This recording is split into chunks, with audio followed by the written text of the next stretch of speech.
Good morning Telangana, నేను సంగప్ప. ఇలా పేపర్లో వచ్చినటువంటి ముఖ్యమైన వార్తలను చూసి వాటిని విశ్లేషిద్దాం. ఫస్ట్ వెలుగు చూద్దాం. వెలుగుతో సహా అన్నింట్లో కూడా నిన్న యాంటీ శాటిలైట్ మిషన్ని మన ప్రభుత్వం, కేంద్ర ప్రభుత్వం సక్సెస్ చేసింది. ఆ పరీక్ష సక్సెస్ అయింది. దానికి సంబంధించిన వార్తలన్నీ పేపర్లు కూడా తీసుకున్నాయి. వెలుగు స్పేస్లో సర్జికల్ స్ట్రైక్ అన్నటువంటి బ్యానర్తో దాన్ని పబ్లిష్ చేసింది. అయితే ఈ పరీక్ష సక్సెస్ అయిన తర్వాత ప్రధానమంత్రి నరేంద్ర మోదీ మాట్లాడారు. యుద్ధం కాదు, శాంతి కోసమని చెప్పారు ఆయన.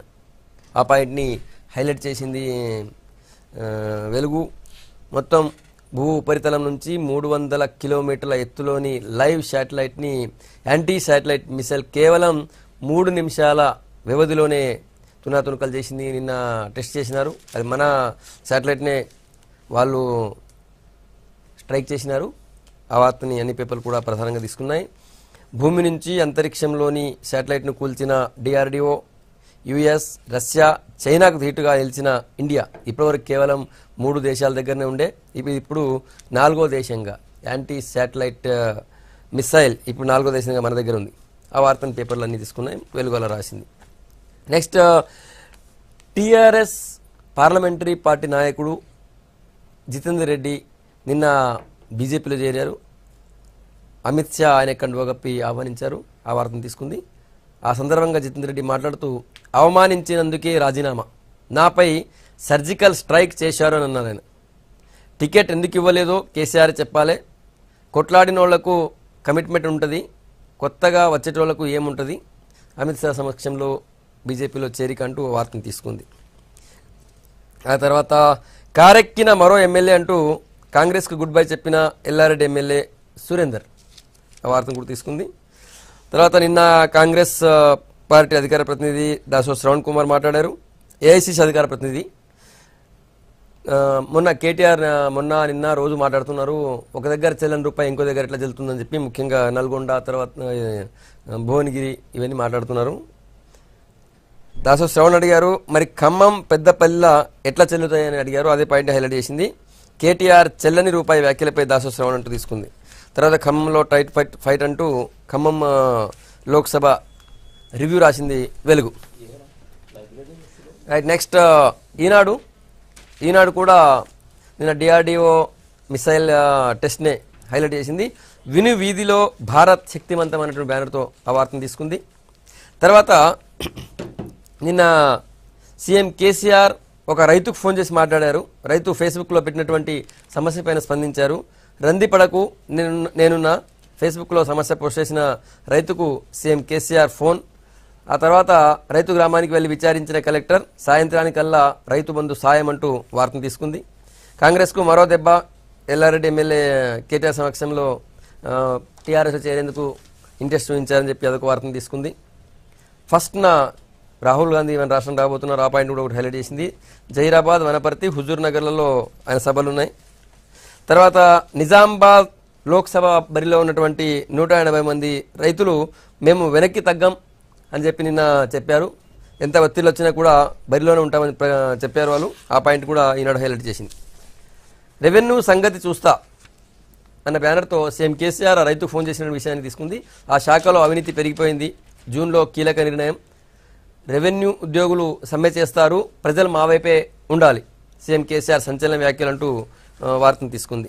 రెవెన్యూ శాఖ రద్దు అన్న బ్యానర్తో దాని పక్కనే కంటిన్యూషన్లో ఇంకో స్టోరీ పబ్లిష్ చేసింది. సీఎం కేసీఆర్ వ్యాఖ్యలతో స్పష్టమైన సంకేతాలు, గ్రామ స్థాయిలో పంచాయత్ రాజ్లో విలీనం అంటూ. తర్వాత నమస్తే తెలంగాణ, రైతు బాంధవుడు అన్న బ్యానర్తో సీఎం కేసీఆర్ రైతుకు ఫోన్ చేసినటువంటి విషయాన్ని హైలైట్ చేసింది. ఫేస్బుక్లో సామాన్య రైతు ఆవేదనకు చెల్లించిన సీఎం కేసీఆర్ అంటూ. ఆ తర్వాత నిన్న కేటీఆర్ లోక్సభ ఎన్నికల ప్రచారంలో పాల్గొన్నారు. ముఖ్యంగా కరీంనగర్ లోక్సభ పరిధిలో టీఆర్ఎస్ని గెలిపిస్తే మన గడ్డకు మేలు, కాంగ్రెస్ని గెలిపిస్తే రాహుల్కు, బీజేపీని గెలిపిస్తే మోడీకి లాభం అని అన్నారు. ఆ పాయింట్ని నమస్తే తెలంగాణ హైలైట్ చేసింది. ఇవి ముఖ్యంగా పత్రికల్లో వచ్చినటువంటి వార్తలు. వాటిని విశ్లేషిద్దాం. మనతో చర్చలో కాంగ్రెస్ పార్టీ నుంచి అధికార ప్రతినిధి హర్షవర్ధన్ రెడ్డి గారు, తర్వాత టీఆర్ఎస్ నుంచి TSTS chairman doctor Rakesh Kumar గారు, బీజేపీ నుంచి అధికార ప్రతినిధి రాకేష్ రెడ్డి గారు మనతో ఉన్నారు. మెయిన్ బ్యానర్ అన్ని పేపర్లు కూడా ఒకటి సీఎం కేసీఆర్ ఒక రైతుకు డైరెక్ట్గా ఫోన్ చేశారు. ఫోన్లోనే ఆయన సమస్య గంటల్లోనే పరిష్కారం అయిపోయింది. ఆయన ఫోన్ చేయగానే కలెక్టర్ వాళ్ళ ఊరికి వెళ్ళడం, తర్వాత ఆయన రికార్డు సరిచేయడం, ఆయనకి రైతు బంధు చెక్ చేయడం కూడా అయిపోయింది. నెక్స్ట్ ఇంకోటి, మన శాస్త్రవేత్తలు నిన్న యాంటీ శాటిలైట్ మిసైల్ సక్సెస్ఫుల్గా టెస్ట్ చేశారు, అదొకటి ఉంది. ముందు సీఎం కేసీఆర్ రైతుకు ఫోన్ చేయడం గురించి మాట్లాడదాం. హర్షవర్ధన్ గారు ఎట్లా చూస్తారు? అంతేగా ఆయనకు ఫోన్ చేయడమే కాకుండా ఈ రెవెన్యూ శాఖలో ఉన్నటువంటి అవినీతి గురించి ప్రస్తావించారు. ఇంకొక పత్రిక రాసింది డైరెక్ట్గా రెవెన్యూ శాఖను రద్దు చేయబోతున్నారు సీఎం కేసీఆర్ అని కూడా ఒక పత్రిక గెస్ట్ చేసి రాసింది. ఎట్లా చూస్తారు దాన్ని? ముందుగా యాంటీ శాటిలైట్ను ప్రయోగాత్మకంగా నిర్వహించిన శాస్త్రవేత్తలకు అభినందనలు తెలుపుతూ, ఇక రైతుకు కేసీఆర్ గారు ఫోన్ చేసి ఆ రైతుకు ఉన్నటువంటి సమస్యను తీర్చడం అనేది కూడా ఒక శుభపరిణామంగా నేను భావిస్తున్నా. కానీ అట్ ద సేమ్ టైం రాష్ట్రంలో ఉన్నటువంటి దాదాపు 1 కోటి మంది రైతులకు ఎన్నో సమస్యలు ఉన్నాయి. మరి వాటన్నిటిని కూడా ఎట్లా పరిష్కరిస్తాడనేది కూడా సీఎం గారు చెప్పాలి. ఇంకోటి, వారి మాటల్లో రెవెన్యూ మొత్తం కూడా అవినీతిమయం అయిపోయింది, దాన్ని మార్చేస్తా, లేదా నేను మార్చే చర్యలు తీసుకుంటే వాళ్ళంతా కూడా స్ట్రైకులు చేయొచ్చు, మీరు ప్రజలు సన్నద్ధంగా అని చెప్పేసి ఓ పిలుపునిచ్చిండు. అంటే 2014 కంటే ముందు కూడా కేసీఆర్ ఉద్యమ కాలంలో చెప్పిన మాటలు ఏంటంటే, అంతా కూడా అధికారులు సతాయిస్తుంటారు, పట్వారీ వ్యవస్థ, ఈ రెవెన్యూ వ్యవస్థ అంతా కూడా ప్రక్షాళన చేస్తానే ఆ రోజు ఫస్ట్ ఆయన అదే మాట ఇచ్చిండు. రెవెన్యూ వ్యవస్థ మీదే మాట్లాడిండు, ఎందుకంటే మేము కూడా ఉద్యమంలో ఉన్నాం కాబట్టి చెప్తా ఉన్నాం. మరి 5 ఏళ్ల కాలం అయింది, ఇప్పటికీ మ్యూటేషన్ కానీ భూములు ఎన్నో ఉన్నాయి రాష్ట్రంలో, పాస్బుక్లు రాలేదు, ఆన్లైన్లో ఇప్పటి వరకు కూడా ఎంట్రీస్ లేవు. రైతులు మీరు ఏ ఎంఆర్ఓ ఆఫీస్ చుట్టూ దగ్గరన్నా చూడండి, వేలాది మంది రైతులు ప్రతిరోజు ఎంఆర్ఓల చుట్టూ తిరుగుతూ ఉన్నారు. మరి మీరు విఫలమైనరా గత 5 ఏళ్లలో? రెవెన్యూ మంత్రిగా ఉన్నటువంటి మహమూద్ అలీ గారు గతంలో డిప్యూటీ సీఎం, మరి వారు విఫలం చెందినరా? ఇవన్నీ కూడా ప్రజలకు కేసీఆర్ గారు చెప్పాలి. ఇలా ఇంకొకటి ఏంటంటే, నిజామాబాద్లో రైతులు బారులు తీరి ఒక్కొక్క రైతు 25,000 రూపాయలు డిపాజిట్ చేసి ఎంపీలుగా నామినేషన్ వేసిండ్రు. రాష్ట్ర వ్యాప్తంగా కూడా రైతుల్లో చాలా నిరసనలు మెల్లమెల్లగా ప్రారంభమైనాయి. ఇవాళ డిసెంబర్ 7వ తారీఖు నాడు ఎన్నికల్లో ఓటేయడానికి లైన్లో నిలబడ్డ రైతులకు మెసేజ్లు వచ్చినాయి, మీకు రైతు బంధు పథకం కింద డబ్బులు అని. ఆ మెసేజ్లు వచ్చిన వాళ్ళకి ఎవరికి కూడా ఈరోజు డబ్బులు రాలే. 100 డేస్ అయిపోయింది. లైన్లో నిలబడే వాళ్ళకి ఎవరికైతే మెసేజ్ వచ్చిందో వాళ్ళకి ఈ రోజు వరకు కూడా మొత్తం ఇచ్చేసిన కొన్ని మిగిలినారు. 32%. నేను మహబూబ్నగర్లో నిన్న అగ్రికల్చర్ జేడీ గారితో మాట్లాడినా 40% ఉన్నాయి సార్ మన జిల్లాలో అని చెప్పినారు. అంటే అట్లా ప్రతి జిల్లాలో కూడా యావరేజ్ తీసుకుంటే స్టేట్ ఆఫీస్ ఇన్ఫర్మేషన్ ఏంటంటే 32% రైతులకు ఇంకా సెకండ్ విడత రైతు బంధు రాలేదు. ఇవన్నీ రైతుల్లో వస్తున్నటువంటి వ్యతిరేకత. రేపు ఎంపీ ఎలక్షన్స్ ఉన్నాయి. స్వయాన కూతురికే 245 మంది రైతులు స్క్రూటినీ చేయగా 193 మంది మిగిలినరు. మరి ఇవాళ లాస్ట్ డేటు అయినా కూడా మిగులుతారు రైతులు. ఆ రైతు వ్యతిరేకత నుంచి బయటపడడానికి ఇది లేకపోతే కేసీఆర్ గారు 5 ఏళ్ళకి వెళ్ళి ఫేస్బుక్లు చూసలేదా? ఫేస్బుక్లో చాలా సమస్యలు ఉంటాయి. రైతులే కాదు, నిరుద్యోగులు 100 లక్షల మంది నిరుద్యోగులు రోజు పెడుతుంటారు, మాకు ఉద్యోగాలు లేవు సార్, మాకేం కావాలని చెప్పేసి. మరి అన్నిటి మీద కూడా స్పందించాలి కదా. కాబట్టి ఇవాళ ఎంపీ ఎలక్షన్స్ ఉన్నాయి, ఓడిపోతాము. ఆ 16 ఏదో పెట్టుకున్నారు కదా వాళ్ళ టార్గెట్, 16కు రీచ్ అయ్యేటట్లేము. రైతులకు కోపం వస్తే ఇబ్బంది అవుతుందనే ఉద్దేశంతో ఈ విధంగా ఇది ఒక నాటకం, ఇంకా అంతకన్నా పెద్ద పదం అయితే వాడను, ఇది ఒక డ్రామా. రాకేష్ రెడ్డి గారు మీరు ఎట్లా చూస్తారు? ఎందుకంటే సీఎంఏ స్వయంగా చెప్పిండు రెవెన్యూ అవినీతిమయమైంది, రద్దు చేస్తా అంటే ఎంత ఘోరం ఉంటుంది. రద్దు చేస్తా అనలేదు, ఏదైనా యాక్షన్ తీసుకుంటే రోడ్ ఎక్కినప్పుడు సపోర్ట్ చేయాలి. మిత్రుడు మాట్లాడిన తర్వాత నేను మాట్లాడిన తర్వాత రైతుతోనే నేరుగా సీఎం గారు మాట్లాడడం, ఆ రైతు యొక్క సమస్యను పరిష్కారం చేయడం అనేది మంచి పరిణామంగా నేను భావిస్తూ ఉన్నాను. అయితే సరే, ఒకరి సమస్యను ముఖ్యమంత్రి గారు ఏదో ఫోన్ల ద్వారా సాల్వ్ చేసి ఉండొచ్చు, బట్ రాష్ట్రంలో మొత్తం సమస్యలే, రెవెన్యూ డిపార్ట్మెంట్ మొత్తం ప్రాబ్లమ్స్ ఉన్నాయి. ఇప్పుడు ఆ విషయం సీఎం గారు కూడా చెప్పారు. అయితే సీఎం గారు కూడా చెప్పారు, అంగీకరించడం అనేది కూడా మంచి విషయం. ఎందుకంటే చాలామంది అంగీకరించారు, సమస్య ఉన్నదనే విషయాన్ని ఒప్పుకోరు. మీరు సమస్య ఉన్నదనే విషయాన్ని ఒప్పుకున్నారు, కానీ మరి దానికి సొల్యూషన్ ఏందో కూడా చెప్పాలి కదా. ముఖ్యమంత్రి గారు గత 3 సంవత్సరాల నుంచి నేను మొత్తం భూ ప్రక్షాళన చేస్తున్నా, మొత్తం సర్వేలు చేపిస్తాం, అసలు సమస్య లేకుండా చేస్తాం, ప్రతి ఒక్కరికి పాస్బుక్ వస్తుంది, అదొక గ్యారంటీలా ఉంటుంది అనే విషయాన్ని ముఖ్యమంత్రి గారు చెప్పినప్పుడు మేము అందరం కూడా స్వాగతించడం, చాలా సంతోషించడం. ఎందుకంటే ఇది పెద్ద సమస్య. ఈరోజు గ్రామాల్లో పోతే మెజారిటీ గొడవలు భూములకు సంబంధించినటువంటి గొడవలే ఉంటాయి. ఎంతో అశాంతి కుటుంబంలో చాలా సమస్యలు ఫేస్ చేస్తూ ఉంటారు. వీఆర్ఓలకు, రెవెన్యూ అధికారులకు వేల రూపాయలు. ముఖ్యంగా ఏంటంటే ఈ కొత్త పాస్బుక్లు వచ్చే సమయంలో అయితే అయ్యో మా పాస్బుక్ వస్తుందో లేదో అనే ఒక ఆతురతతోనే ఎకరానికి 30,000, 40,000 ఇచ్చినటువంటి సందర్భాలు కూడా ఉన్నాయి. అయితే నేను అనేది ఏంటంటే రెవెన్యూ డిపార్ట్మెంట్కి వచ్చినటువంటి సమస్య ఏంటంటే రెవెన్యూ డిపార్ట్మెంట్లో ఈ భూములకు సంబంధించినటువంటి రికార్డ్స్, పర్యవేక్షణ వీటితో పాటు అనేక టాస్క్స్ కూడా వాళ్ళ చేతిలో ఉంటాయి. ఓన్లీ కేవలం భూ రికార్డుకి సంబంధించినటువంటి వ్యవస్థ మాత్రమే వాళ్ళ చేతిలో ఉంటే వాళ్ళు కొంత సమర్థవంతంగా దీన్ని వ్యవహారం చేసేటువంటి అవకాశం ఉంటుంది. కానీ వీటితో పాటు అనేకమైనటువంటి టాస్క్స్ కూడా వాళ్ళ చేతిలో ఉండడం వల్ల వాళ్ళు కూడా దీని మీద పూర్తి స్థాయిలో సమయం వెచ్చించలేకపోతా ఉన్నారు. ఒక చిన్న మార్పు కోసం మనము ఎంఆర్ఓ ఆఫీస్ పోతే దాదాపు ఒక 3-4 నెలలు మళ్ళీ వాళ్ళ చుట్టూ తిరగాల్సి వస్తూ ఉన్నది. కాబట్టి ఇదంతా కూడా సమస్య ఉంది. బేసిక్గా టైటిల్ గ్యారంటీ రావాల్సినటువంటి అవసరం ఉంది. అంటే ఒక్కసారి రైతుకు పాస్బుక్ వచ్చిందంటే ప్రభుత్వమే దానికి బాధ్యత వహించాలి. దాంట్లో ఇంకా ఏ చిన్న లోపం ఉన్నా కూడా ఏదైనా కూడా ప్రభుత్వమే బాధ్యత వహించినప్పుడు ఈ సమస్య ఉండదు. సో లాంగ్ టర్మ్ పరిష్కారం చేయాలి. కేంద్ర ప్రభుత్వము మొత్తం రికార్డ్స్ని డిజిటలైజ్ చేయమని చెప్పేసి 250 కోట్ల రూపాయలు ఇచ్చిన తర్వాత ముఖ్యమంత్రి గారు భూ ప్రక్షాళన అనే కార్యక్రమం తీసుకున్నారు. రెవెన్యూ ఇష్యూ ఒకటి ముఖ్యంగా డైరెక్ట్ గా సీఎం కేసీఆర్ ఒక రైతుతో మంచిది, అది మంచిది. కానీ నేనేమంటున్నా అంటే ఓకే అది మంచిదే, బట్ అది అంటే ఒక రైతుతో మాట్లాడగలుగుతారు. మీరే చెప్పిండ్రు మొత్తం రాష్ట్రంలో అన్ని సమస్యలే అని చెప్పేసి. కాబట్టి ఇప్పుడు ఎన్నికలు ఉన్నాయి కాబట్టి ఏదో ఇక అది మాట్లాడుతున్నప్పుడు మొత్తం దాన్ని కెమెరాలో షూట్ చేయాలి, మళ్ళీ అది ఛానళ్ళకు విడుదల చేయాలి, పేపర్లకు పంపించాలి, పేపర్లో హెడ్లైన్లో తెప్పియాలి. తద్వారా ఏంటంటే రైతులకు నేనే రైతు బంధువు అని మళ్ళీ ఒకసారి చెప్పుకునేటువంటి ఒక ప్రయత్నం ముఖ్యమంత్రి గారు చేస్తున్నారు. కానీ వాళ్ళు రైతులందరూ ఏం మాట్లాడుకుంటున్నారు, అరే ఆయన ఒక్కని సమస్య తీర్చింది కానీ మా అందరి సమస్య ఏందని అడుగుతున్నారు ఈరోజు.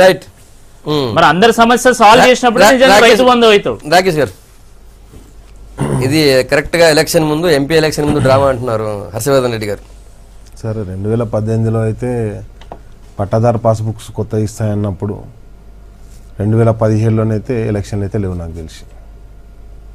ఎప్పుడైతే కొత్త పాస్బుక్లు ఇద్దామని చెప్పేసి వాటన్నిటినీ జనవరిలో టెండర్కి పిలిచినప్పుడైతే ఎలక్షన్లు అయితే లేవు ఈ రాష్ట్రంలో. అండ్ నెక్స్ట్ వచ్చేసి సమగ్ర భూ సర్వే చేద్దామని 17లో ఏదైతే 16-17లో సాదా బైనామా కాగితాలన్నీ తీసుకుపోయి మీ ఎంఆర్ఓ ఆఫీసులలో ఇచ్చి వాటిని పట్టాలుగా కన్వర్షన్ చేసుకోరని చెప్పినప్పుడు కూడా ఈ రాష్ట్రంలో ఎలక్షన్లు లేవు. అంటే 1936 నుంచి 34-36 మధ్యలో నిజాం ప్రభుత్వం టైంలో ఈ ల్యాండ్ రెవెన్యూ రికార్డ్స్ అన్ని సరిదిద్దడం జరిగింది. తర్వాత మళ్ళీ 1916, 17, 18 అంటే ఈ 3 సంవత్సరాల్లో మళ్ళీ ల్యాండ్ రెవెన్యూ రికార్డ్స్ ఏవైతే ఉన్నాయో వాటన్నిటిని మళ్ళొకసారి ప్రక్షాళన జరిగింది. అంటే సమగ్రమైనటువంటి ఇప్పుడు జరిగింది ఏంది, ఇప్పుడు మిత్రులకు కూడా ఒకటి దయచేసి గమనంలోకి తీసుకోవాల్సిందంటే, సరే వాళ్ళు విమర్శలు చేస్తారు అవి, కానీ ముఖ్యమంత్రి గారు ఏం చేశారంటే ఫస్ట్ అసలు ఎవరెవరైతే పట్టాదారు ఆల్రెడీ పొజిషన్ మీద ఉన్నాడో వాళ్ళందరినీ రెగ్యులరైజ్ చేసిండు. ఫస్ట్ ఏవైతే పట్టా పాస్బుక్లు ఉంటాయో అవన్నీ రెగ్యులరైజేషన్ చేసిన తర్వాత మళ్ళీ ఇంకో 2 లిటిగేషన్లు ఉంటాయి దాంట్లో. ఒకటి వారసత్వంగా వచ్చి అన్నదమ్ముల మధ్య పంచాయతీ తోటి రెవెన్యూ డిపార్ట్మెంట్లో కానీ కలెక్టర్ దగ్గర కానీ పెండింగ్లు ఉన్న రికార్డులు కొన్ని. మూడోది ఏవైతే డబుల్ రిజిస్ట్రేషన్లు అయ్యి ఒకసారి 2 సార్లు అమ్మి కోట్ల కేసులు ఉన్నటువంటి ఇంకోటి. అండ్ నెక్స్ట్ ఈ భూ ప్రక్షాళన అనేది ఇంతకుముందు మిత్రులు చెప్పినట్టుగా భూ ప్రక్షాళన అనేది ఒక అంశంగా కనిపిస్తుంది, కానీ భూ ప్రక్షాళనతో సమాజంలో ఉన్నటువంటి అన్నీ డిపెండ్ అయి ఉన్నాయి. ఏ విధంగా డిపెండ్ అయినాయి అంటే ముఖ్యమంత్రి గారు ప్రధానంగా దీన్ని దృష్టి కేంద్రీకరించడానికి రీజన్ ఏంటంటే అసలు పోలీస్ స్టేషన్లో రెవెన్యూ డిపార్ట్మెంట్ యాక్చువల్గా దేనికి ఈ భూముల పంచాయతీలు చూడడానికి కాదు. అది ఏవైతే ప్రభుత్వ వెల్ఫేర్ స్కీమ్స్ తీసుకుంటుందో అది అంగన్వాడీలు కావచ్చు, స్కూల్స్ కావచ్చు, లేకపోతే అక్కడ ఉన్నటువంటి మెడికల్ ఫెసిలిటీస్ కావచ్చు, వీటన్నిటి మీద అబ్జర్వేషన్గా యాక్చువల్గా రెవెన్యూ డిపార్ట్మెంట్ పనిచేయాలి. ఏవైతే ప్రభుత్వం అమలు చేస్తున్న పథకాలన్నిటికీ గుత్తదారు ఇవ్వాలంటే రెవెన్యూ డిపార్ట్మెంట్ వాళ్ళు పరిశీలించాలి. అది కాకుండా డైలీ ఏం చేస్తారంటే ల్యాండ్ పంచాయతీలకు పోతున్నారు, వీళ్ళ జాగా వాళ్ళ జాగానే. ఇది ఉండేది. నిన్న సీఎం కేసీఆర్ గారు స్పందిస్తే హర్షవర్ధన్ గారు అడిగింది, లక్షల మంది నిరుద్యోగులు పెట్టినారు, ఇప్పటిదాకా సీఎం గారు స్పందించలేదు. తర్వాత నిజామాబాద్ రైతులు చాలా రోజులు చూన్నారు, వాళ్ళ మీద ఎప్పుడు స్పందించలేదు హర్షవర్ధన్ గారు. సరే ఇప్పుడు మాట్లాడుకొని వెళ్ళిపోదామా, లేలే ఇప్పుడు చర్చ పెట్టింది వాళ్ళు చర్చింది సీఎం గారు స్పందించినారని మాట్లాడుతున్నాము. సీఎం గారు ఎందుకు స్పందించారో చెప్తున్నా. స్థాయిలో రెవెన్యూ వాళ్ళు రెవెన్యూ డిపార్ట్మెంట్ ఏమేం చేయాలో దానికి ఒక ఎంపీడీఓ వ్యవస్థ ఉంది, పంచాయతీరాజ్ వ్యవస్థ ఉంది సార్. దాని మీద పంచాయతీరాజ్ కిందికి వచ్చే ఎవరి కింద పనిచేస్తారు? ఎంఆర్ఓ ఎంఈఓ ఎవరి కింద పనిచేస్తారు? కింద పనిచేస్తారు, ఎంపీడీఓ కింద పనిచేస్తాడు. ఎంపీడీఓ కూడా ఏం పని చేయాలి? అంటే వాళ్ళ ఓన్లీ ల్యాండ్ పంచాయతీ అట్లా కాదు. నేను ఏమంటానంటే నెక్స్ట్ వచ్చేసి ఈ రోజు ఆ ల్యాండ్ పంచాయతీ మొత్తం ఎంపీడీఓ పరిధిలో జరుగుతుంది. ఎంఆర్ఓ వాళ్ళు రెవెన్యూ నేను ఏమంటానంటే దాంతో ఏమైతుంది, పోలీస్ డిపార్ట్మెంట్ లో కేసులు పెండింగ్ ఎవరు ఉంటుంటే ల్యాండ్లతోటి గడబలు కొట్లాట్లు అవుతున్నాయి. ఇంత మిత్రుడు చెప్పిన దానికి నేను చెప్తున్నా. అండ్ అదే క్రమంలో అవే కేసులు ఎక్కడ పెండింగ్ ఉంటున్నాయంటే కోర్టులో పెండింగ్ ఉంటాయి. దాదాపుగా మొత్తం వ్యవస్థ మొత్తం కూడా ఈ ల్యాండ్ చుట్టూ తిరుగుతుంది. ఈ విషయం ఈ రోజు మీరు ఎప్పుడు కాదు, సీఎం గారు రికార్డులు మారుస్తా అన్నారు. ఇదే విషయం చెప్పినారు. చెప్పాలి కదా. చెప్పండి మీరు చెప్పండి. అంటే మళ్ళీ రిపీట్ చేస్తే చెప్తున్నాను. సీఎం గారు చెప్పిందే 3 ఏళ్ల కింద చెప్పింది మీరు రిపీట్ చేస్తారని చెప్తున్నాను. రైట్. అంటే ఏం జరగలేదా? ఎవరి కొత్త పట్టాదారు పాస్బుక్ రాలేదా? దాంతో ఇవ్వనే కదా. పాస్బుక్ లో పంచాయతీలో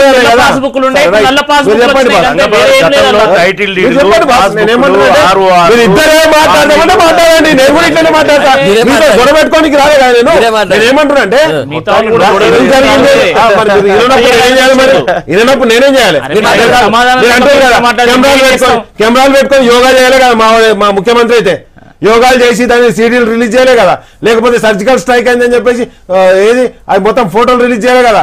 ఏ అభినవ్ను ఈ రోజే తెచ్చుకున్నట్టు, ఆయన బీజేపీ రాగానే ఆర్మీలో రిక్రూట్ అయినట్టు అట్లా కాదు కదా. మీరు కెమెరాల గురించి మాట్లాడినప్పుడు చెప్తున్నా, బీజేపీ పెట్టుకున్న కెమెరాలు ప్రపంచంలో ఏ పార్టీ పెట్టుకోదు, ఎవరు పెట్టుకోరు. ఆయన మార్చిన డ్రెస్సులు, ఆయన చేసిన కెమెరా షూట్లు, ఇక వీటి గురించి చెప్తూ నేను ఏమంటున్నా విమర్శగా తీసుకున్నాను. మీరు ఎన్ని రంగులు మారుస్తున్నారు?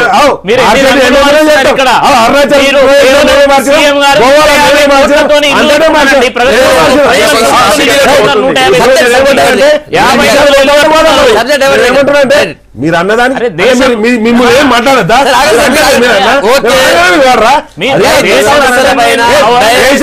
ఏం చేశారు? ఒక్క రాఫెల్ యుద్ధ విమానం దిగిందా? ఒక్క రాఫెల్ రైతు సమస్యలపై డైరెక్ట్ గా ఇప్పుడు వాళ్ళు ఏదో మాట్లాడదామని ప్రయత్నం చేసి రైతు సమస్యలను మొత్తానికి మొత్తం కూడా భూ ప్రక్షాళన చేయాలని ముఖ్యమంత్రి గారు కంకణబద్దులైనరు. కాబట్టి రైతుతో మాట్లాడినప్పుడు ఏం చెప్పారంటే రెవెన్యూ డిపార్ట్మెంట్లో సార్ ఒక క్లియర్గా చెప్తున్నా, ఒక డిపార్ట్మెంట్ చెప్తా సార్, ఆ పేరు చెప్ప డిపార్ట్మెంట్ కానీ ఒక డిపార్ట్మెంట్ ప్రక్షాళన తీసుకొస్తానని ముఖ్యమంత్రి గారు అనుకోగానే వెంటనే వాళ్ళంతా మేము ఇది మాకు అవసరం లేదు ఈ రూలు, మేము స్ట్రైక్ పోతామని కాలిచ్చారు. కానీ కానీ మీరు వద్దన్నప్పుడు నాకెందుకు అని చెప్పేసి ముఖ్యమంత్రి గారు ఆ నిర్ణయం మొత్తం ఇంటవైనవా చెప్పు. ఇక నువ్వు మాట్లాడదా నువ్వే మాట్లాడు మరి కాదు కదా. మీకు సోయిలే నువ్వు ఏది పడితే మాట్లాడతా నాకు తెలియదు. ఏంది అయిపోయిందో అడుగు. నువ్వు మాట్లాడేప్పుడు నేను మాట్లాడినా రాకేష్ గారు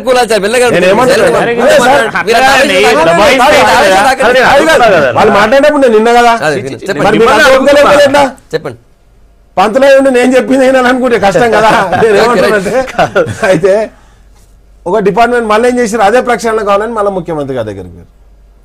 ఇక్కడ మనం అంటున్నది ఏంటంటే ఏదైతే ప్రభుత్వం నిర్ణయం వాళ్ళ సంస్కరణ గురించి తీసుకుంటా అంటే అది వద్దు అని వ్యతిరేకించి వాళ్ళు కావాలనుకున్నప్పుడు కావాలని దాంట్లో ఉండేటువంటి కొన్ని యూనియన్లు ఏవైతే వాంటెడ్లీ వాడిని అంటే వాడిని డైవర్ట్ చేస్తాయో ఆ డైవర్ట్ కాకుండా జాగ్రత్త పడండి అని చెప్పేసి ప్రజలకు చెప్పింది తప్పితే అది మొత్తం రెవెన్యూ వ్యవస్థను రద్దు చేస్తా అని చెప్పేసి ఎవరు దోషింది వాళ్ళు ఎవరికి నచ్చింది వాళ్ళు చెప్పుకుంటా అంటే అది వాళ్ళ ఇష్టం. ఒకటే చెప్తున్నా, ప్రక్షాళన చేస్తున్నాం. ఆ ప్రక్షాళన జరిగే క్రమంలో కొన్ని అవాంతరాలు కొన్ని అడ్డంకులు సృష్టిస్తారు. అయినా కానీ ప్రజలు కలిసి రావాలి, దాన్ని మనం కలిసికట్టుగా ఎదుర్కొందాం. ఆ సమస్య ఉన్నదని ప్రజలకు తెలుసు, ప్రభుత్వానికి తెలుసు, ఎంప్లాయీస్ కూడా తెలుసు.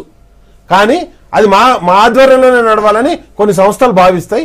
అట్లా జరగకుండా మన ఇద్దరం కూడా ఏదైతే మన ఇద్దరికి వారధిగా పనిచేస్తాం, ప్రభుత్వానికి ప్రజలకు మధ్య వారధులు ఎంప్లాయీస్, ఆ ఎంప్లాయీస్ను కలుపుకొని మనం పనిచేసుకోవాల్సిన ఆవశ్యకత ఉంటుంది. దాంట్లో మీరు కూడా కలిసి రావాలని ఒక మాట చెప్పడం జరిగింది. నిన్న సీఎం కేసీఆర్ ఒక రైతుకు డైరెక్ట్ గా ఫోన్ చేసి మాట్లాడారు. విత్ ఇన్ అవర్స్ లో ఆయన సమస్య పరిష్కారమైంది. దాని గురించి మాట్లాడుతున్నాం. హర్షవర్ధన్ రెడ్డి గారు, ఇక ఒక్కరైతే కాదు కదా, ఇంతకుముందు చెప్పినట్టు చాలా సమస్యలు ఉన్నాయి. ఇక నిరుద్యోగులు మీరు చూడండి సార్, 2017లో టీఆర్టీ పెట్టిండ్రు, టీచర్ రిక్రూట్మెంట్ టెస్ట్.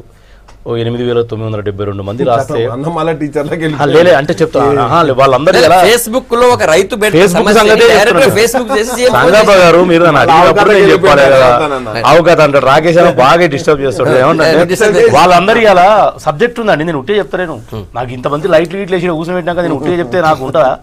నేను వచ్చిన కూలికి ఇటువాటు కావాలి. నేను ఏమంటే ఆ 9,000 మంది అలా హెచ్ఆర్సీని కలుస్తున్నారు. మాకు ఉద్యోగాలు ఇస్తారు, కనీసం చావనికైనా మాకు అవకాశం ఇవ్వండి అని.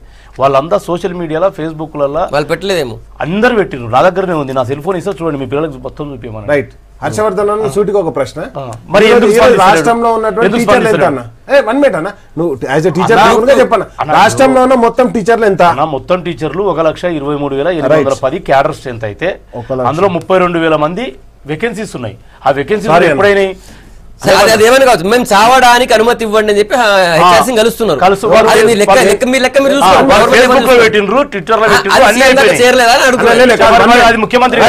గురుకుల పాఠశాలలో రిక్రూట్మెంట్ జరగలేదా? ఈ రాష్ట్రంలో గురుకుల పాఠశాలలో కాస్త రిక్రూట్మెంట్, పోలీస్ శాఖలో రిక్రూట్మెంట్ తప్ప అసలు రిక్రూట్మెంట్స్ లేవు. అవి టీచర్లు కాదా గురుకుల పాఠశాలలో? స్కూల్ ఏం చేయాలి? ఈ రోజు రాష్ట్రంలో ఉన్న విద్యార్థులు ఎంత మాట్లాడేటప్పుడు నేను ఇన్వాల్వ్ అవుతాను, లెక్కన అడుగుతున్నా.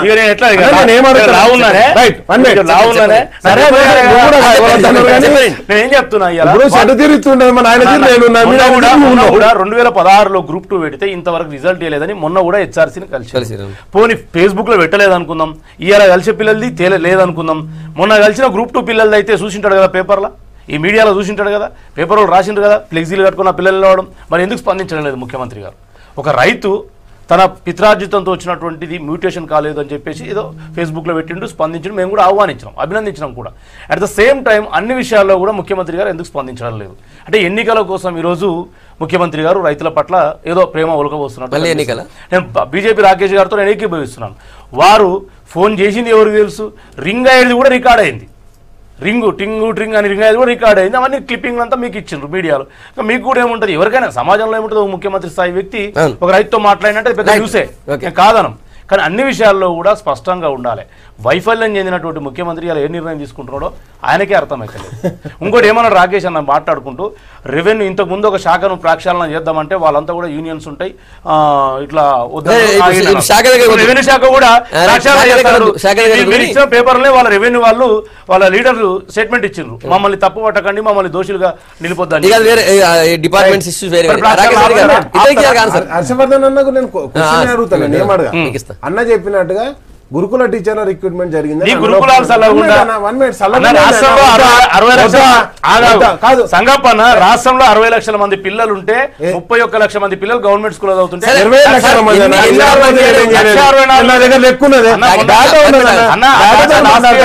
లాస్ట్ ఇయర్ కాదు, ఈ ఇయర్ మాట్లాడతాను. నువ్వు చెప్పినా ఎంతమంది అన్నా 31 లక్షల మంది విద్యార్థుల ఇష్యూ. ఇప్పుడు ఆయన అడిగిన దాంట్లో ఒకటి సూటిగా సార్, ఒక రైతు ఫేస్బుక్ లో పెట్టగానే సీఎం గారు స్పందించినారు, చేస్తామంటున్నారు, అది సీఎం దాకా చేరలేదు అంటున్నారు ఆయన. రాష్ట్రంలో ఉన్న ప్రభుత్వ ఉద్యోగులు ఎంతమంది అన్న? హర్షవర్ధన్ 4 లక్షల మంది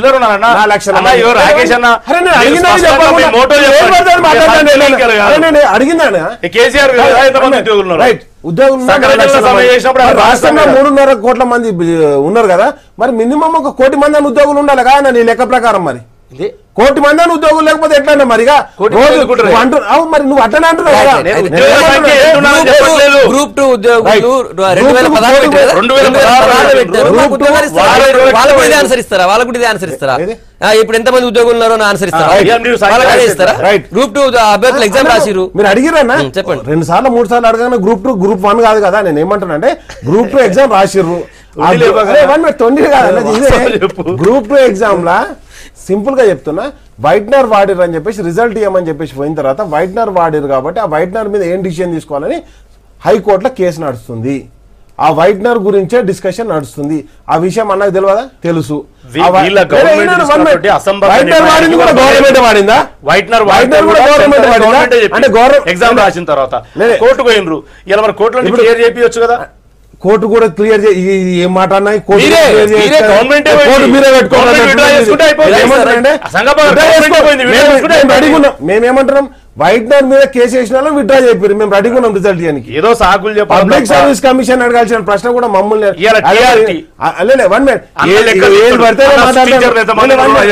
4 జిల్లాల్లో అసలు అభ్యర్థులే లేరు అన్న. నేను ఏమంటున్నానంటే అవగతకి వెళ్ళిపోయాను. నేను ఏమంటున్నా కన్ఫ్యూజన్ కాదన్నా, క్లారిటీ లేదు అన్న దగ్గర, అది చెప్తున్నా. చర్చకు సిద్ధమై వచ్చాను నేను. ఒకటే చెప్తున్నా, ఈ గ్రూప్ 2 ఎగ్జామినేషన్ ఏదైతే ఉన్నదో వైట్నర్ గురించి కోర్టులో పెండింగ్ ఉన్నది కేసు. నెంబర్ 1. నెంబర్ 2, గురుకుల టీచర్లు రిక్రూట్ చేసిరని అన్ననే చెప్పిండు. ఎంతమంది అయ్యారు? 10,000 మొత్తం అయిపోయినాయి. ఏమవుతున్నావు? ఒక్కొక్క ఊర్లో 2 గవర్నమెంట్ స్కూల్స్ గురుకులం ఏమో తాలూకా. మరి గవర్నమెంట్ స్కూల్ రిక్రూట్మెంట్ చేసి 32,000 మంది ఉన్నారు. ఇక ఆగితే చెప్తాను.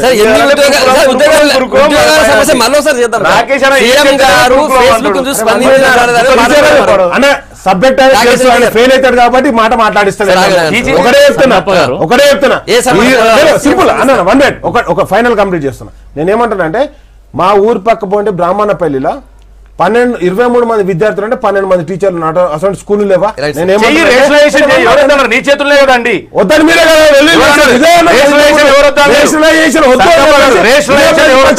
ఇదే టీచర్ యూనియన్ తప్పు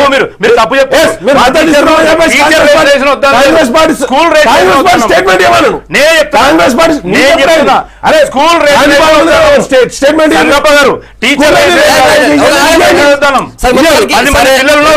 ఈ రిఫార్మ్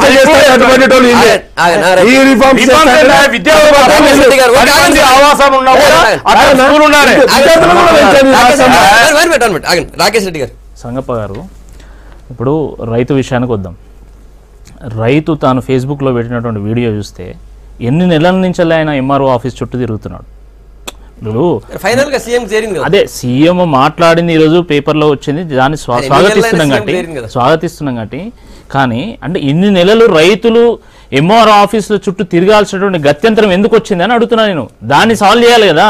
ఇప్పుడు ఏదో ఒకసారి ఫోన్లో మాట్లాడంగానే అది చాలా బాగుంది, అద్భుతం, ఇంతకంటే గొప్ప ముఖ్యమంత్రి లేరని మనం మాట్లాడుకుంటే ఆయన ఒక్కరిని సాల్వ్ అయింది, లక్షల మందికి ఎట్లా సాల్వ్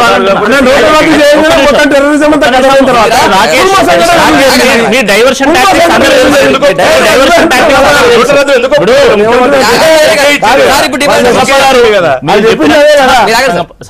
సంగప్ప గారు, డెఫినెట్ గా మీరు చెప్పినట్లుగా సీఎం మాట్లాడడానికి మనందరం కూడా స్వాగతించాలి. ఎందుకంటే ఏ ముఖ్యమంత్రి అయినా నేరుగా ప్రజలను కలవనిస్తారు.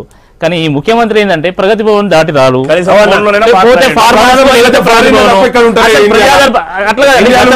రాజశేఖర రెడ్డి గారు ఉన్నప్పుడు ప్రజా దర్బార్ నేరుగా వెళ్ళి వారిని కలిసేది. కలిసేటువంటి అవకాశం ముఖ్యమంత్రి గారిని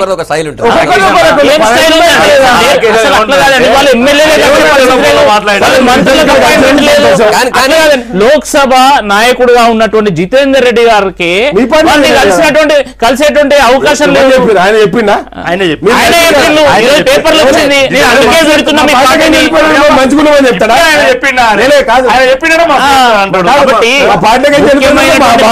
అరే వాళ్ళ మంత్రులు ఆఫ్ ద రికార్డ్ చెప్తున్నారండి.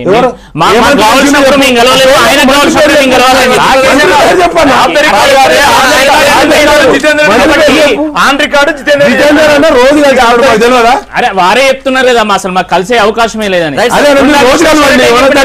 కొండ విశ్వేశ్వర రెడ్డి గారు ఏం చెప్పిండు? అదే కదా చెప్పింది.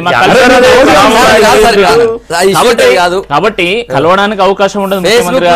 ముఖ్యమంత్రి గారు ఫోన్ చేస్తే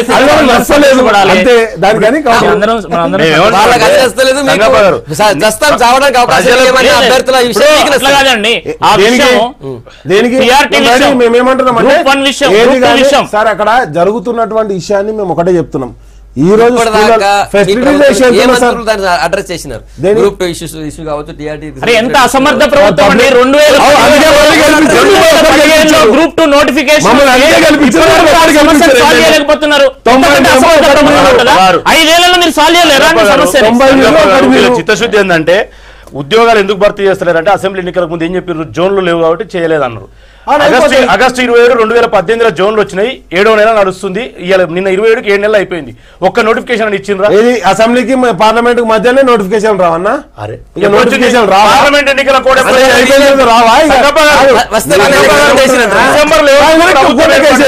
డిసెంబర్ 13 మొన్న 3 నెలల తర్వాత పార్లమెంట్ ఎన్నికల కోడ్ వచ్చింది. మధ్యలో ఉన్న 90 రోజుల్లో ఏం చేసిండ్రు మీరు? సర్పంచ్ ఎలక్షన్ లేవా? మధ్యాహ్నం సర్పంచ్ ఎలక్షన్ కోడ్ లేదు, ఎమ్మెల్సీ ఎలక్షన్ కోడ్ లేదా? ఏ కోడ్ లేదని చెప్పేసి ఎమ్మెల్సీ ఎన్నికలు మొన్న వచ్చిందన్న, మొన్న వచ్చినప్పుడు 1 మంత్ అయిపోయింది. అంతకుముందు 1 మంత్ సర్పంచ్ ఉన్నాయి.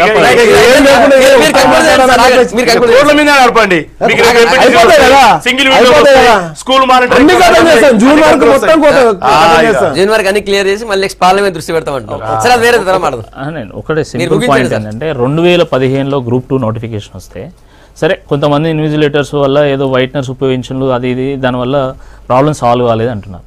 4 సంవత్సరాలు పడుతుంది అండి ఒక ప్రభుత్వానికి ఒక సమస్యను పరిష్కారం చేయడానికి. హైకోర్టు ఏందండి అని మీరు ఏదో నిర్ణయం తీసుకోవాలి. వైట్నర్స్ ఉపయోగించడం అనేది రూల్స్ కు విరుద్ధం. చెప్పండి, ఇంత అసమర్థత ఏం సాల్వ్ చేస్తారు మీరు?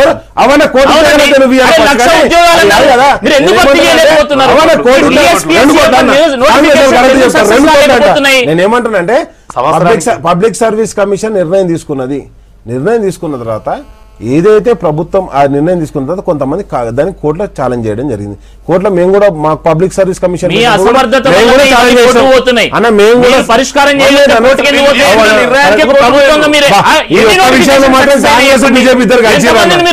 సంతోషం. ఇది మాత్రం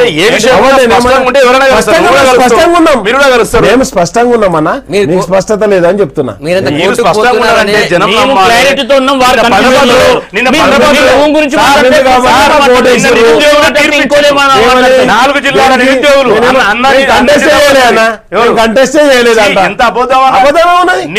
స్వామిగౌడ్ ప్రాతినిధ్యం చేసిన చంద్రశేఖర్ గౌడ్ ఎవరు? టీఆర్ఎస్ కేసీఆర్ గారు ఏం చెప్పారు? మనం బీఫామ్ ఇయ్యలే గానీ మన అభ్యర్థులే మీరు పనిచేయండి అన్నందుకు మీరు సన్నాహక సమావేశాలు పెట్టింది. ఎక్కడ కూడా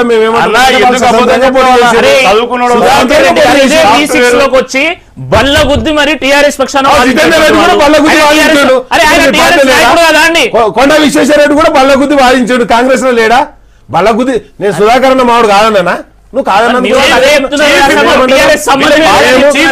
మేము కంటెస్ట్ చేయలేదు.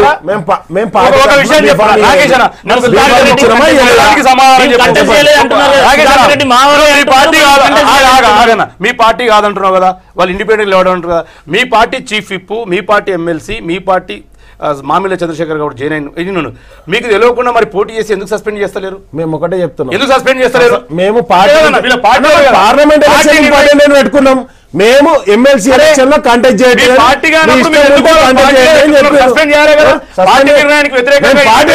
ప్రకటించి పార్టీ అభ్యర్థికి వ్యతిరేకంగా పోతే సస్పెండ్ చేస్తారు. తీర్పే నిరుద్యోగుల పట్ల మీకున్న ప్రేమ. ఏమంటున్నానంటే ఒక్క ఎమ్మెల్సీ గెలిచే నువ్వు ఇట్లా మాట్లాడితే మరి 90 గెలిచి ఏం తీర్పిచ్చారు? ఎమ్మెల్సీ లేకుండా నిరుద్యోగులు తిప్పికొట్టి మా కాంగ్రెస్ శాసన మండలి నిలబెట్టిండ్రు. Right sir. నెక్స్ట్ నిన్న మన రోజు మాట్లాడుతూ నిన్న కూడా కేటీఆర్ సిరిసిల్ల జిల్లాలో మాట్లాడుతూ బీజేపీ కోటేస్తే మోడీకి మేలవుతుంది, కాంగ్రెస్ కోటేస్తే రాహుల్ గాంధీకి మేలవుతుంది, టీఆర్ఎస్కి వేస్తే మాత్రమే మన తెలంగాణ గడ్డకు మేలవుతుంది అన్నారు. దాని గురించి మాట్లాడదాం. ముందు హర్షవర్ధన్ గారు అంటే కరెక్ట్ కేటీఆర్ గారు చెప్పినట్టు కాంగ్రెస్ కు ఓటేస్తే రాహుల్ కు మేలవుతుంది అంటే రాహుల్ ప్రధానమంత్రి అవుతాడు, బీజేపీ ఓటేస్తే మోడీ ప్రధానమంత్రి అవుతాడు. మరి కేసీఆర్ కేస్తే ఏమవుతాడు?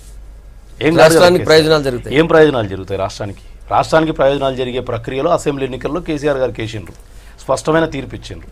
గతంలో 63 ఉంటే ఇంకో 25 సీట్లు పెంచి ఇచ్చిండ్రు. అక్కడి వరకు సంతోషపడాలి వాళ్ళు. ఇంకా అత్యాశకు మళ్ళీ ఢిల్లీలో మేము 15 సీట్లు 16 సీట్లు ఇప్పటిదాకా కూడా 14 సీట్లు ఉన్నాయి. దత్తాత్రేయ గారు మన అందేలయ్య గారు తప్పితే మిగతా 15 సీట్లు అసదుద్దీన్ ఓవైసీతో కలిసి 15 సీట్లు వాళ్ళకే ఉన్నాయి. మరి ఏం సాధించిండ్రు?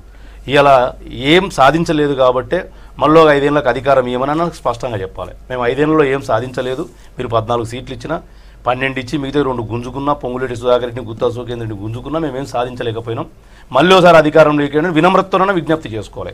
అది కాకుండా అహంకారంతో పదారిస్తే మేము చక్రం తిప్పుతాం బొంగురం తిప్పుతాం అంటే మీ తిప్పుడేదో మేము అందరూ చూసిండ్రు. ఇలా జాతీయ స్థాయిలో రెండు పార్టీలు, Congress or Bharatiya Janata party. Bharatiya Janata party అధికారంలో ఉండి ప్రజల విశ్వాసాన్ని చురగొంటే మరోసారి అధికారం ఇస్తారు. లేదా అధికారంలో ఉండి డిమానిటైజేషన్, జీఎస్టీ, రకరకాల రాఫెల్ కుంభకోణాలు ఇవన్నీ ప్రజలు గమనిస్తే కాంగ్రెస్కి అది మళ్ళీ ఓటేస్తారు. ఇలా మా కాంగ్రెస్ పార్టీ కూడా కనీస ఆదాయ పరిమితిని నిన్న అనౌన్స్ చేసింది. ఒక్కొక్క కుటుంబానికి 72,000 ప్రయాణము, 5 కోట్ల కుటుంబాలు, సంవత్సరానికి 3,60,000 కోట్ల రూపాయలు. ఇలా మేము దేశ జీడిపిలో 14 కోట్ల మంది ఇప్పటికీ భాగస్వామ్యులు కానోళ్ళందరినీ కూడా మేము ఈ యొక్క ఆదాయ పరిమితి ద్వారా జీడిపిలో మేము భాగస్వామ్యం చేస్తున్నాం, వాళ్ళని భాగస్వాములు చేస్తున్నాం. బాగుంటారు కానీ వీళ్ళకేం విజన్ ఉంది? ఉక్కు కర్మాగారం, స్టీల్ ఫ్యాక్టరీ ఏం చేయలేదు. వీళ్ళకి ఏం ఇస్తారు? అంతకుముందు 70 సంవత్సరాలు 70 ఏళ్ళ పార్టీ కూడా విభజనప్పుడు ఆలోచన చేసే పెట్టింది. మీరు ఏం తెచ్చారు? రాకేష్ గారు సేమ్ క్వశ్చన్ మీకు కూడా. తర్వాత మీ పార్టీలో జితేందర్ రెడ్డి గారు చేరినట్టు నిన్న చేరినారు.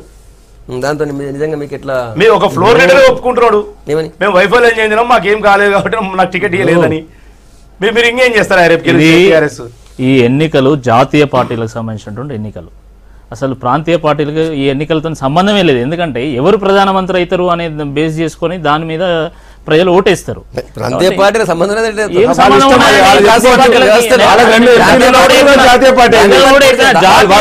విషయంలో వాళ్ళకి విధానాలు ఉండవు. అందుకనే వాళ్ళకి చెప్పండి. ఇప్పుడు వాళ్ళకు 2 గెలిస్తేంది 16 గెలిస్తేంది, వాళ్ళు పోయి అక్కడ ప్రధానమంత్రి అయ్యేది ఉన్నది, అక్కడ దేశంలో ప్రభుత్వం ఏర్పాటు చేసేది. తెలంగాణ బిడ్డ ప్రధానమంత్రి కావద్దని అడుగుతాడు. తెలంగాణ జాతీయ పార్టీ ముఖ్యమంత్రి కాలేదా? రాకేష్ కొన్ని పార్టీల సమూహమే పోటీ చేసింది. 40 మంది ఎమ్మెల్యేలతో కర్ణాటకలో పరిపాలన చేస్తాడు. 40 మందితో ఆయన ఏ విధంగా పరిపాలన చేస్తున్నాడు అందరూ చూస్తున్నాం. గతంలో దేవగౌడ గారు కూడా ప్రధానమంత్రి అయ్యారు.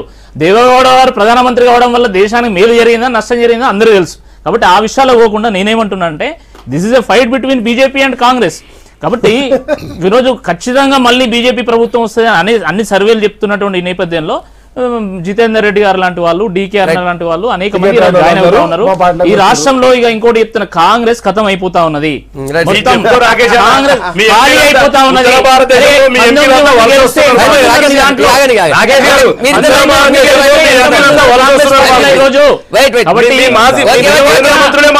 రాష్ట్రంలో గ్రో కావడానికి పొటెన్షియల్ ఉన్నటువంటి ఏకైక పార్టీ బీజేపీ కాబట్టి అందరికీ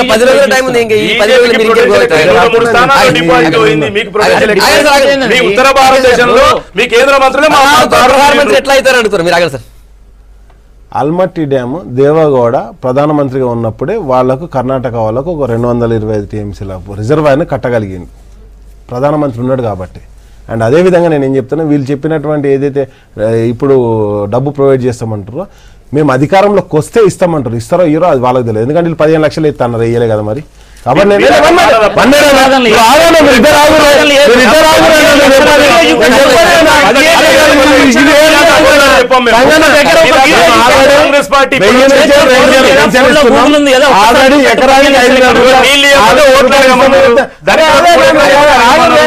మిషన్ భాగీరథ నీళ్ళు వస్తున్నాయని తాగుతానే తీసుకుపోతా. ఒకటి నెక్స్ట్ వచ్చేసి నేను ఏమంటానంటే, ఆల్రెడీ మా ప్రభుత్వం ఆ పథకాలన్నీ ఇంప్లిమెంట్ చేస్తుంది. ఇక్కడ ఏదైతే 2000 పింఛన్ కూడా ఈ ఏప్రిల్ తర్వాత ఇవ్వడం జరుగుతుంది. అదేవిధంగా రైతు బంధు ద్వారా ఎకరానికి 5,000 ఇస్తున్నాం. ఆల్రెడీ మేము ఇస్తున్నాం, మేము ఇస్తామని ప్రకటించుకుంటున్నాం. మేము ప్రకటించట్లేదు. ఎలక్షన్ల గురించి మేము ఇవ్వలేదు. ఎలక్షన్ల కంటే ముందు ఎప్పుడో ప్రకటించాం, వాళ్ళందరికీ ఇచ్చేస్తున్నాం. కాబట్టి నేను ప్రతిపక్షంగా మీరు గెలవడానికి మేము ఇచ్చేసినామని చెప్తున్నాం. మేము ఇచ్చేసినాం, ప్రజలు మమ్మల్ని విశ్వసించారు. నేనేమంటున్నానంటే 15 మంది ఎమ్మెల్యేలతో ఏమున్నాయంటే, కాళేశ్వరంకు అనుమతులు సాధించడం, జోనల్ వ్యవస్థ సాధించడం, ఏం సాధించడం